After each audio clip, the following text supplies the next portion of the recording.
Olá, eu sou o Marcos Valério XR. Hoje é o dia 17 de abril de 2020 e primeiro vamos falar sobre um dos símbolos mais conhecidos da mitologia bíblica, os quatro cavaleiros do Apocalipse. É no capítulo 6 do livro de Apocalipse, ou das Revelações, que são mostrados pela abertura dos primeiros selos essas quatro entidades. E o segundo cavaleiro, que monta um cavalo vermelho, recebe uma grande espada e a capacidade de tirar a paz entre os homens é evidentemente a guerra. Assim como o quarto cavaleiro é claramente nomeado como a morte, montando um cavalo que, a depender da tradução, pode ser verde ou amarelo. Então os cavaleiros 2 e 4 são explícitos, mas a mesma coisa não acontece com os cavaleiros ímpares. O terceiro cavaleiro, que monta um cavalo preto, ele é normalmente identificado como a fome, mas isso não é exatamente preciso. De fato, ele recebe traz uma balança, né? E tem aquela famosa frase a respeito de uma relação de troca, onde se coloca um preço abusivo para trigo e para outros grãos. E, no entanto, você pode interpretar isso de outras formas, como, por exemplo, a ganância, a usura, o abuso do poder econômico, de modo que existem pessoas que o interpretam de uma outra forma, além de se interpretar como uma fome, claro, porque esse tipo de relação econômica abusiva pode gerar fome, mas alguns o interpretam como uma simples usura em si, e há quem o interprete até mesmo como o capitalismo. Mas eu digo sim, é perfeitamente defensável a afirmação de que ele seja fome, mas ainda é controverso. Já o primeiro cavaleiro é mais controverso ainda. Ele é normalmente identificado como a peste ou as pragas. No entanto, é ainda mais distante essa precisão. Primeiro, ele monta um cavalo branco. O cavalo branco em si já remete a um símbolo diferenciado, até um símbolo de pureza. Ele recebe uma coroa e um arco. E diz que sai vitorioso, sai para conquistar. Fazer uma associação direta disso com a peste é um pouco estranho. Essa defesa é feita porque no versículo 8, quando se fala da morte, diz que a ela foi dado o poder de causar a morte pelas guerras, pela fome, pelas pragas e pelas feras da terra. E aí, meio que por exclusão, alguém vai e associa ele como a peste ou a praga, mas ainda tem as feras da terra. Então você junta os dois num símbolo só, ou fica um pouco abusiva a interpretação. Não é à toa que essa interpretação de que ele seja peste é relativamente recente em termos históricos. Até o começo do século XX, mais ou menos meados do século XX, era mais comum a interpretação de ser chamado simplesmente de conquista. Ou seja, o primeiro cavaleiro nada menos que a conquista. E existem interpretações que não só o identificam como o anticristo, como também o identificam como o próprio Cristo. Interpretações também controversas. O que eu quero dizer é que o primeiro cavaleiro é o mais incerto de todos. Não é muito claro o que ele é. Sem contar o fato de que, quando você vai para o versículo 8, que fala sobre as pestes e as feras da terra, o que é traduzido como pestes, na verdade, é o termo grego thanatos, que é morte também. Apesar do nome do cavaleiro, do quarto cavaleiro, ser thanatos, também é morte, só que num singular e outro no plural. É defensável a interpretação de que esse thanatos seja peste, porque é como aquele uso da palavra de quando você chega que tem a morte chegando em algum lugar, é como se fosse uma doença, tipo a morte negra, alguma coisa assim. Então é defensável, mas não é exato, não é preciso. E além do mais, deixou de fora as feras da terra, que é também explicitamente citado, dessa vez com um termo mais preciso. E aí, então, o que é o primeiro cavaleiro? Você poderia dizer, numa interpretação contemporânea, que aliás reforça a ideia de ser a peste, de que essas feras, para terem alguma capacidade de pôr em risco a existência humana em uma escala significativa, não podem ser quaisquer feras comuns.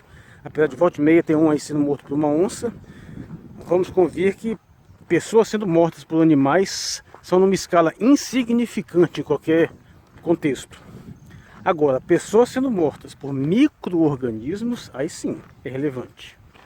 Então, será que nós podemos considerar as feras da Terra também os animais muito pequenos? As pragas, como os insetos, ou os parasitas, bactérias, vírus? Então essa seria uma possível interpretação. E aí vejamos, se a gente interpreta o primeiro cavaleiro efetivamente como a peste, em que sentido nós podemos dizer que a peste realmente ameaça a existência humana? Via de regra, essas desgraças costumam ocorrer juntas. Por exemplo, a famosa gripe, entre aspas, espanhola, que de espanhola não tem nada, ela ocorreu concomitante à Primeira Guerra Mundial. E evidentemente isso costuma gerar fome. Várias formas de pestes também causam fome pela destruição de plantações ou ataque a rebanhos. Na destruição sistemática de plantações, como por exemplo por gafanhotos ou outras pragas tão citadas em várias ocasiões no próprio texto bíblico, nós podemos associar uma relação disso com a fome. Afinal, a destruição da alimentação também gera fome. A guerra também gera fome, ou seja, está tudo interligado. E de uma certa forma, a interligação entre as doenças e a fome é ainda mais forte, porque muitas vezes quando você está doente, você deixa de se alimentar. E às vezes a desnutrição ou a subnutrição, às vezes te mata mais rápido do que as consequências diretas da doença. Bem como, no sentido contrário, estar subnutrido aumenta a incidência de doenças. Então tem uma relação confusa aí. Mas eu vou deixar toda essa problemática de lado, coisas que eu tenho trabalhado especificamente, principalmente ao redigir a minha obra das 4 Damas do Apocalipse. E vamos trabalhar então, após essa longa digressão, com a ideia de que sim, o primeiro cavaleiro seja a peste, e que nós possamos interpretar essa peste como essas doenças modernas, inclusive comentando coronavírus ou coisas similares, e pensar em que é possível uma doença realmente colocar em risco a própria existência da humanidade. Nós sabemos que isso é possível com a guerra. Hoje nós sabemos, não era antigamente. As guerras antigas, por mais estrago que causassem, não tinham o potencial de exterminar a espécie humana. Mas hoje nós sabemos que com as nossas armas de destruição em massa, que não só incluem armas nucleares, mas também químicas e bacteriológicas ou virais, existe essa possibilidade. Também não é muito provável que a fome em si poderia colocar em risco a existência da humanidade, porque ela geralmente é um resultado de um excesso populacional.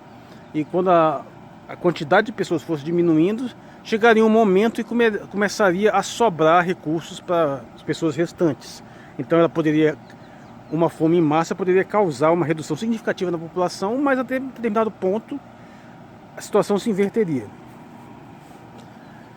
Não é à toa que nenhuma obra de ficção científica explorou isso abertamente, tanto quanto, por exemplo, A Estrada, de Cormac McCarthy, que fizeram até um filme com o Viggo Mortensen. Esse livro, que é muito interessante, eu li, apesar de ter uma característica irritante, que é o fato de não ter nenhuma divisão de capítulos. Ele narra um indefinido cenário pós-apocalíptico. Não se sabe exatamente o que aconteceu, sabe que houve gigantescos incêndios por toda parte e que destruíram a maior parte das coisas vivas das florestas. E eles geraram uma espécie de inverno nuclear, né? Cobriram totalmente o céu, de modo que o sol se torna muito fraco, se torna tudo muito frio. Inclusive, ninguém mais consegue ver sequer a lua. E isso gera fome por quê? Porque destrói toda a cadeia alimentar. E, de fato, o principal inimigo dos protagonistas é a dificuldade de achar comida. Eles estão passando fome, estão todos emagrecendo. Isso gera um desespero total, né? As pessoas começam a literalmente se devorar umas às outras. O canibalismo. Mas, bem, essa obra do Cormac McCarthy é a única que eu conheço que explora de uma forma muito profunda essa questão da fome, né? Agora, a ideia da humanidade estar em risco devido a uma doença infecciosa tem sido largamente explorada na literatura de ficção científica, em filmes, isso é muito claro. Mas isso realmente é plausível? É possível que um vírus, ou muito provavelmente um vírus, mas poderia ser uma bactéria também, coloque em risco a existência da própria humanidade? Eu publiquei um post no Facebook recentemente sobre isso. Aliás, também publiquei sobre essa questão dos 4 cavaleiros do Apocalipse. E curiosamente esses posts foram quase que totalmente ignorados. O que não é normal. Não sou nenhum sucesso em termos de alcance nas redes sociais, mas pelo menos tem assim em média umas 10, 20 curtidas, alguns compartilhamentos. E esse post sobre Apocalipse, curiosamente, passava um dia inteiro e ninguém viu. E foi publicado no horário. É interessante, né? Inclusive eu achei que fosse o link para um site externo que o Facebook estivesse sabotando, né? E uma coisa é claro, dependendo da coisa que você coloca, do link que você coloca, o Facebook realmente derruba teu alcance. Aí eu fiz um outro post, dessa vez com uma imagem interna, sem links, e foi miseravelmente melhor, um pouquinho melhor assim. E me deixou muito desconfiado que o Facebook está diminuindo o alcance de publicações por assunto. No caso, estava falando de interpretação bíblica, né? Mas bem, nesse post sobre a questão do vírus, eu coloquei que um micro-organismo, para que consiga realmente colocar em risco a existência da espécie humana, o que, vamos ser sinceros, coronavírus não está nem perto de conseguir. Um vírus teria que ter as seguintes 4 características. Primeiro, evidentemente, uma grande capacidade de alcance aéreo. Ele teria que ser transmitido pelo ar. É mais ou menos como a maior parte das gripes, da influenza, mas com uma resistência maior. Falando, por exemplo, de um vírus que passa uma pessoa aqui, passa outra daqui a vários minutos, minimamente, e pode contrair.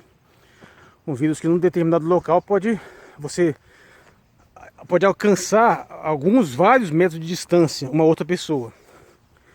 Então, assim, transmissão aérea, primeira coisa. E uma certa capacidade de resistência de sobreviver fora do corpo humano por algum tempo. Além disso, que é uma coisa que parece ser a mesma coisa, mas não é, tem que ter uma alta capacidade de contaminar. Ou seja, além de alcançar a pessoa, ele tem que ser capaz de superar o sistema imunológico dela e contagiá-la. Uma alta capacidade de contágio. O coronavírus tem isso. Ele não tem esse alcance todo, mas tem essa capacidade de contágio. Terceiro, ele tem que ter um longo período de incubação, que é para que a pessoa possa ficar bastante tempo sem saber, disseminando o vírus por aí, né? A infecção. O coronavírus tem esse período de incubação relativamente longo, tipo 2 semanas, mas eu acho que teria que ser maior que isso. E não só maior, como também com uma certa flexibilidade, podendo variar muito, variar de 2 semanas a mais de um mês, por exemplo. Aí o que aconteceria? Quando os primeiros casos começassem a aparecer, já estaria muita gente infectada.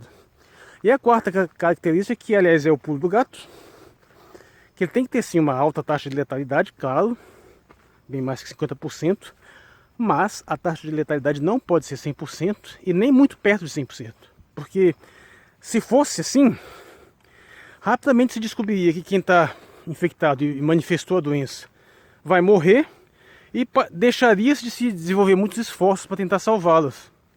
Ou seja, passaria a se tratar imediatamente como isolamento, dificultando a transmissão e o alcance da epidemia. É justamente a possibilidade real de salvar uma pessoa que vai fazer que nós nos dediquemos a esforços no sentido de tentar fazer isso. O problema todo que nós estamos tendo com o coronavírus é porque ele tem uma letalidade relativamente baixa. Ou seja, é possível salvar a pessoa. Então você diz, vale a pena se fazer todos os esforços, porque a possibilidade de salvar é alta.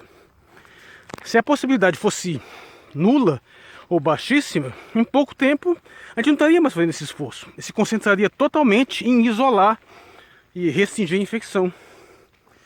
Então são essas 4 características: transmissão aérea de longo alcance e de longa durabilidade, capacidade alta de contágio, longo período de incubação e alta, mas não extremamente alta ou total, letalidade.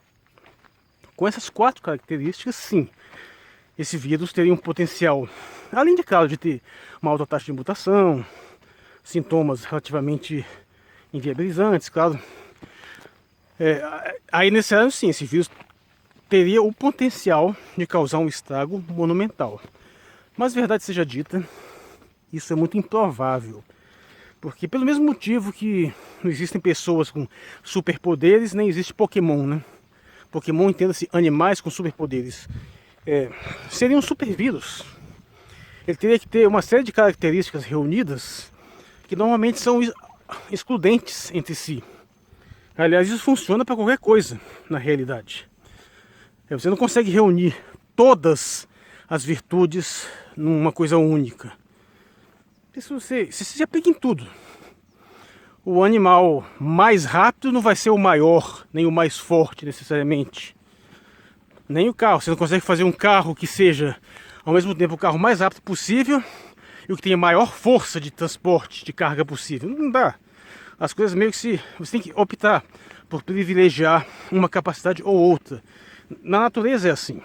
Então, um vírus que tivesse essa capacidade altíssima de letalidade, que pressupõe uma enorme capacidade de replicação, de invadir um sistema enzimático muito bom de produzir esse processo de invasão das células, ao mesmo tempo tivesse essa resistência, esse longo período de incubação, essa capacidade de mutação, seriam muitas características extremas reunidas numa entidade só. É improvável que isso surja naturalmente. Agora, pode ser defensável que isso surja por meio de uma engenharia, mesmo assim seria muito difícil. Mas é possível, uma engenharia biológica. Se a gente for verificar qual foi a mais terrível pandemia que já atingiu a humanidade, provavelmente terá sido a peste negra, né? A famosa peste bubônica, transmitida por ratos. Mas isso era possível numa época que não se tinha noção nenhuma de sanitarismo. Não se conhecia a existência de micro-organismos. Demorou para se entender que a peste era transmitida pelas pulgas dos ratos. E o pior, tomou-se várias atitudes totalmente contraproducentes. Superstições, por exemplo, levaram a culpar bruxas e o que eles fizeram? Mataram gatos. O contrário do que deveriam estar fazendo. Não tem como uma doença desse tipo, hoje, ser capaz de nos colocar em risco. Por isso que muito provavelmente teria que ser um vírus. Os vírus têm uma capacidade de disseminação muito maior que as bactérias. Até porque os vírus são menores, são mais leves. Vírus, vamos lembrar, é questionável que possam ser considerados seres vivos, porque são criaturas diferentes de todas as outras, inclusive as bactérias e qualquer outro tipo de coisa viva. Eles não respiram, eles não se alimentam. Na realidade, eles nem são capazes de se reproduzir por si só. O que eles fazem? Eles invadem uma célula, jogam o DNA deles lá e trocam a produção da célula para que ela produza novos vírus. É tipo um alien, invade outro ser vivo e insemina ele lá de uma forma sem levar em consideração a genética dele. É um negócio super esquisito. E ele é muito pequeno. Então, muito provavelmente, o que quer que fosse, teria que ser necessariamente um vírus. Uma bactéria teria que ser algo realmente muito estranho. Tem um livro muito interessante do Philip K. Dick que chama O Enigma de Andrômeda. Infelizmente eu nunca li o livro, mas tem 2 filmes feitos sobre ele. Um mais antigo, da década de 70, mesmo nome, O Enigma de Andrômeda. É um filme excelente, é um filme alta ficção científica, inteligentíssimo. Que acontece exatamente isso. Sabe-se que caiu um satélite, não lembro agora se é um satélite comum, que estava em órbita e caiu. E aí descobre-se que uma determinada cidade do interior dos Estados Unidos eliminou qualquer tipo de comunicação. Ninguém mais responde, quem vai lá não volta. E aí descobriram que estava acontecendo uma coisa muito esquisita. Qualquer pessoa que chegasse lá naquela cidade, andava um pouquinho e morria. Aí você já vê o detalhe. Quando uma coisa dessa acontece, rapidamente você vai perceber. Por isso que rapidamente isolaram a cidade, os departamentos lá de vigilância foi lá, o exército já foi logo. Morreu um bocado de gente, mas em pouco tempo eles isolaram a situação. O pessoal entrou lá todo protegido e resgatou o satélite lá, que trouxe uma bactéria extraterrena. Eles batizaram essa bactéria de Andrômeda. E é bastante interessante o modo como eles desenvolvem o argumento do filme. Mas o mais interessante é notar que exatamente por ele ser de uma letalidade total, praticamente total, e contágio e manifestação muito rápida, foi fácil você identificar ele. Ia ser muito pior se ele não tivesse acontecido nada nas primeiras semanas e só depois de várias semanas de incubação o bicho começasse a matar as pessoas. Esse filme é interessante. Agora fizeram uma versão lá para os anos 2000, fizeram uma outra versão desse filme que já é bem pior. É uma porcaria. Mudaram totalmente a concepção original. E nesse caso, inclusive, deu até um nome para a bactéria, né? Bacillus infernos. E o que está por cima com engenharia biológica vinda do futuro, uma maluquice total. Mas o ponto é que muito provavelmente teria que ser um vírus, porque uma bactéria, como por exemplo a Aedes aegypti no primeiro filme, é uma bactéria relativamente grande. Então é relativamente fácil de você isolar. Quanto menor o micro-organismo, mais difícil é você utilizar recursos para isolá-lo, né? Ele vai passar mais facilmente através de tecidos, através de máscara, até através de qualquer proteção. Então, muito provavelmente, um micro-organismo para colocar a espécie humana em risco seria muito provavelmente um vírus. O coronavírus, apesar de ser muito provavelmente vai ser a pandemia mais letal dos últimos meio séculos, está longe de ter essa capacidade de ameaçar a existência humana em si. Vai causar um estrago danado, vai prejudicar a economia, mas não muito mais que isso. E pelo amor de Deus, eu venho de uma época onde eu passei pela descoberta da AIDS, né? E o pessoal mais novo não tem noção, mas o tanto de besteira que se falou nessa época, quando começou a se falar em AIDS, foi assim, constrangedor. Eu era moleque. Eu era capaz de perceber toda a falta de noção das pessoas que estavam considerando essa doença como dando um viés apocalíptico. Meu Deus, a AIDS vai acabar com a humanidade. O diabo da doença que só se transmite através de relação sexual. O contato muito direto, muito íntimo. Eu já percebia na época que não tinha o menor sentido esse tipo de paranoia. Inclusive, por falar em filmes também, tem até um filme. O filme chama-se Navigator. O subtítulo é Uma Odisseia no Tempo. Ele é da década de 80, 90. 80. Curiosamente um filme que eu achei ruim, mas fez muito sucesso na época, foi muito bem falado, muito elogiado. E eu cheguei a dizer, não, esse filme é porcaria. Então tá havendo um excesso de admiração aí. Não é à toa que o filme foi completamente esquecido. Ninguém nem sabe. É até difícil achar esse filme hoje. Realmente foi assim uma coisa que passou. Me deu razão esse fato. Mas esse filme, a ideia original até que era interessante. Eram pessoas que estavam sendo vítimas da peste negra na Idade Média e por um motivo viajavam no tempo e faziam tinha uma pequena aventura aqui no presente. Eu não gostei porque o filme mostrava cenas medievais em preto e branco, aí quando chega no presente, a cena, o tempo todo à noite, o tempo todo escuro, achei o roteiro em si chato, enfadonho, mas o que era mais bizarro, foi na época, é que todo mundo estava dizendo que esse filme comparava a peste negra com a AIDS, e na verdade nem é verdade, nem aparece AIDS ali. Pelo menos assim, é uma coisa que é citada muito vagamente, mas nem é essa a questão do filme. Mas isso é para você ver o tanto de besteira que se falou a respeito de AIDS. A começar que virou uma doença para fazer gozação com os outros, né? Porque era doença de homossexual, né? Então a galera começava a sacanear os outros dizendo que eles estavam com AIDS. Que era forma de dizer que ele era gay. Aí você vê a distância que separa de uma infecção realmente de alta capacidade de disseminação hoje, que é o coronavírus, que tem esse potencial realmente de causar um estrago muito maior em menor tempo. Claro que ao longo de várias décadas, qualquer doença vai causar um estrago acumulado grande. Mas para causar um estrago em tão pouco tempo assim, tem que ser uma coisa mais pesada, né? Fato é que está para surgir ainda um micro-organismo capaz de pôr em risco a existência da humanidade. E se surgir, muito provavelmente vai ser por engenharia. Vai ser intencional. E aí sim, a gente tem que ficar esperto.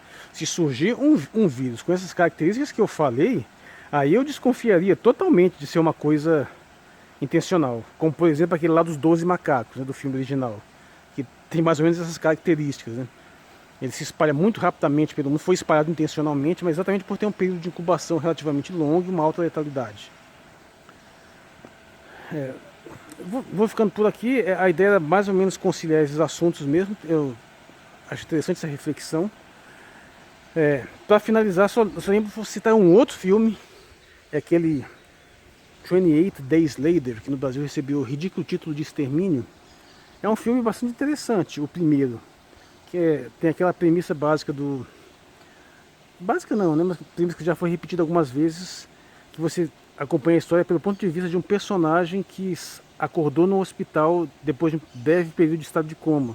Então ele não sabe nada do que aconteceu, sabe que a cidade está totalmente desolada, no caso Londres, tudo deserto, E até eu entender o que está acontecendo, você vai seguindo a história com esse personagem, né? É a premissa parecida com os primeiros episódios de The Walking Dead. Mas aí você vê como que essa questão da taxa de incubação e dos sintomas da doença são determinantes. Porque essa doença dessa ambientação, uma vez que a bactéria te atinge, o micro-organismo te atinge, você manifesta os sintomas em totalidade em coisa de 15 segundos, uma coisa assim, muito rápido. E os sintomas são aquela agressividade insana, que é como se fosse, até comparam com filmes de invasão de zumbi, né? Na verdade não é exatamente zumbi, porque o cara fisicamente é normal, mas se torna extremamente agressivo, violento, completamente louco, ensandecido. É aí que você vê, ó, uma doença dessas seria a doença mais fácil de diagnosticar que já inventado, né? Porque das duas, ou você não tá infectado, nem incubado, ou você é um monstro assassino psicótico. E aí, quando chega no segundo filme, que é 28 Weeks Later, o filme é um completo nonsense. Eu já comentei ele também num post meu, num texto meu no meu site. Mas assim, para finalizar, só recapitulando, os 4 Cavaleiros do Apocalipse são uma simbologia muito forte, mas elas não são claras, especialmente o Cavaleiro da Peste. Não há um consenso de que ele seja peste. O Cavaleiro da Guerra e da Morte são claros, sem equívoco. O da Fome já não é tanto, mas é totalmente compreensível que se use o conceito de fome. Mas o da Peste não, ele é confuso. Até porque a peste se confunde também com a fome. Talvez isso sugira um pouco essa noção de que é realmente possível que uma peste ponha em risco a existência da humanidade? Provavelmente não. Um micro-organismo em si, uma infecção viral, a ponto de conseguir ameaçar a existência humana, ele teria que ter características que o transformaria numa espécie de supervírus, algo tão improvável quanto os super seres, super humanos, super animais que nem Pokémon. Mas muito provavelmente, se surgir uma coisa dessa, nós teríamos fortes motivos para desconfiar de ser uma ação intencional, um tipo de engenharia deliberada e que mesmo assim é bastante implausível. Eu vou ficando por aqui, eu sou o Marcos Aurélio XR, hoje é o dia 17 de abril de 2020. Muito obrigado por sua atenção.